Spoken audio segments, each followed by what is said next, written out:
the small shuttle pierced through the endless black of space, leaving behind the storm of destruction that had claimed the outer colonies of the Valkyrie system. Inside, a single human soldier, Aaron, sat gripping the controls, his knuckles white. Beside him, the alien princess, Lyra, slumped in her seat, her pale skin marred with burns and bruises. Her species, tall and elegant with luminescent markings across their arms and faces, were fragile in ways humans were not, and Aaron knew that her survival had been nothing short of a miracle. The battle had been sudden. The Valkyrie warships had descended upon her planet without warning, their massive weapons ripping apart the city where she had been hiding. Aaron had been stationed nearby on a patrol ship, drawn to the chaos by a distress beacon that pierced the void with desperation. He had arrived just in time to find the princess cornered, the enemy closing in, and without hesitation, he had thrown himself into the fray. His ship's guns had carved a path through the enemy lines, each shot precise, calculated, and merciless. He had fought with everything he had, not because he owed the princess anything, but because the cry for help had awakened something in him, something that went beyond duty. When the last Valkyrie fighter had fallen, the princess had looked at him with wide, fearful eyes, and for a moment, the galaxy had seemed to hold its breath. Now, hours later, in the quiet hum of the shuttle, Aaron tended to Lyra's wounds as best he could. He had no formal medical training, but he had learned enough from the field to stabilize her. Her eyes fluttered open, glowing faintly in the dim light, and she tried to speak, though her voice was weak. "Human, thank you," she whispered, her accent soft, musical, unfamiliar yet oddly comforting. Aaron smiled, a brief tired curve of his lips. "You don't have to thank me," he said. "Just try to stay alive until we reach safety." The shuttle's sensors picked up a signal from a nearby system, a faint but unmistakable pulse. It was a human outpost, one that had been abandoned decades ago but was still capable of transmitting a distress beacon. Aaron set a course, praying that it would be enough to get them out of immediate danger when they arrived. The outpost was dark and silent, the halls empty except for the faint hum of machinery left running. Aaron guided the princess inside, supporting her as she stumbled. They reached a secure room where he could let her rest. For the first time in hours, he allowed himself a moment to breathe, listening to the quiet beeps of the outpost's sensors and the soft, labored breathing of the alien girl. "Why did you risk yourself for me?" Lyra asked after a while, her voice stronger, curiosity threading through the pain. Aaron shrugged. "I don't know. Maybe it's just what humans do. When someone's in danger, we don't always wait to think. We act." Lyra studied him, her eyes reflecting a mixture of awe and something deeper, something that went beyond gratitude. "You are unlike any human I have known, brave and reckless." Aaron chuckled softly. "Reckless is one word for it. Stupid is another." They shared a quiet laugh, a brief moment of normalcy in a universe that had become chaotic and cruel. But the laughter faded quickly as the reality of the situation settled back in. The princess's people were in danger, and their enemies would not stop until the entire royal line was destroyed. Aaron knew that he had pulled her out of immediate peril, but the war was far from over. Days passed. The human outpost provided temporary refuge, and during that time, Aaron and Lyra formed a bond that transcended their differences. He taught her about human culture. Simple things like how to prepare a meal or the way they celebrated victories in small, joyful ways. She in turn shared stories of her world, of towering cities built on floating platforms and forests that glowed at night with bioluminescent life. One evening, as the artificial sun of the outpost dimmed, Lyra turned to Aaron with an intensity he had not seen before. "There is someone you must meet," she said, her voice firm. "My mother, the queen. She will want to see the one who saved her daughter." Aaron felt a knot of tension in his stomach. He had no desire for royal accolades or ceremonies, but he understood that refusal was not an option. They traveled in silence, the shuttle weaving through asteroid belts and abandoned stations until they reached the central palace, a massive structure orbiting a gas giant, shimmering with silver and violet hues. The palace doors opened, and they were greeted by the queen herself. She was formidable, regal, and intimidating, her presence commanding the room. Her eyes, the same luminescent glow as light, fixed on Aaron with an intensity that made him straighten instinctively. "You are the human who saved my daughter," the queen said, her voice deep and resonant.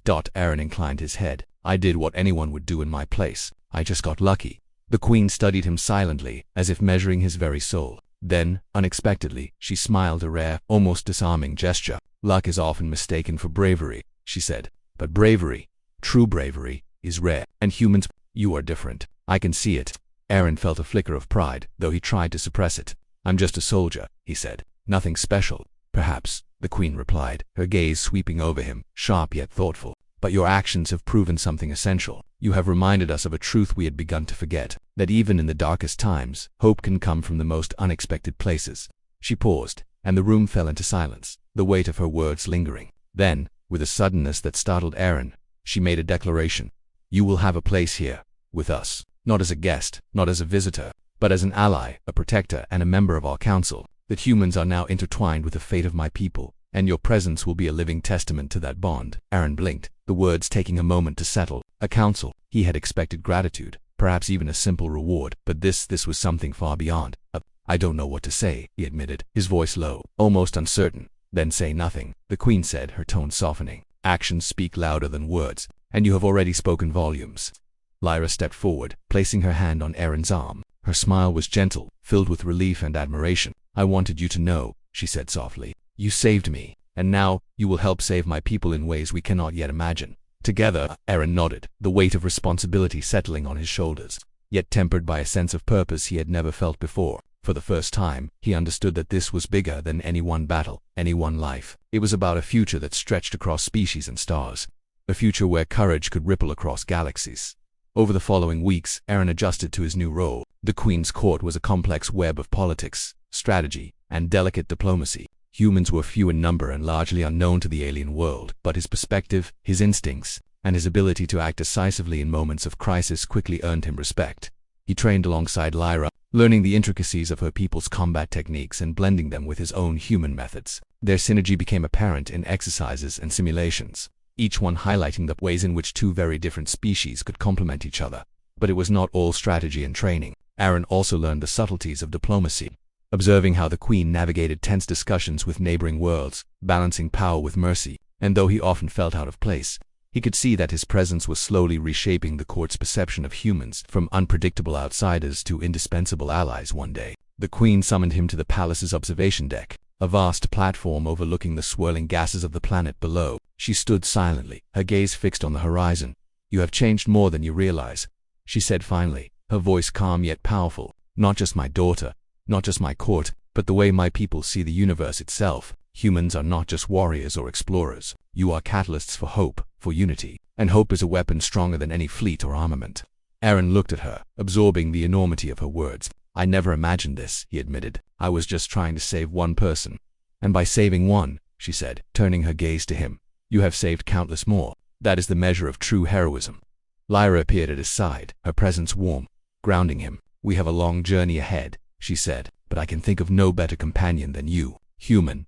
Aaron allowed himself a small smile, one that held relief, pride, and the quiet understanding that his life had shifted in ways he could never have predicted. The stars stretched endlessly before him, a canvas of infinite possibilities, and for the first time, he felt that he belonged not just to one world, but to a future that was bigger than any one species, any one planet.